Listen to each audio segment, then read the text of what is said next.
حضور اکرم صلی اللہ علیہ وآلہ وسلم کا ارشاد ہے، تمام اعمال کا دار و مدار نیت پر ہے، اور ہر عمل کا نتیجہ ہر انسان کو اس کی نیت کے مطابق ہی ملے گا۔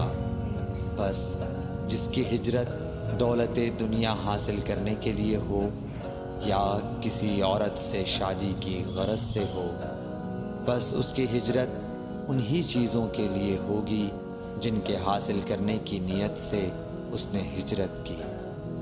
صحیح بخاری حدیث نمبر 1۔ حضور اکرم صلی اللہ علیہ وآلہ وسلم نے فرمایا کہ وحی نازل ہوتے وقت کبھی مجھ کو گھنٹی کی سی آواز محسوس ہوتی ہے، اور وحی کی یہ کیفیت مجھ پر بہت شاق گزرتی ہے۔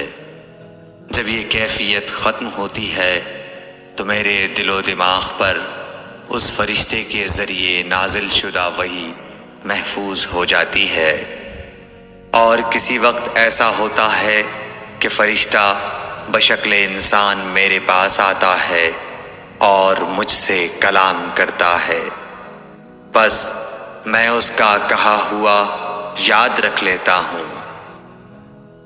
صحیح بخاری حدیث نمبر 2۔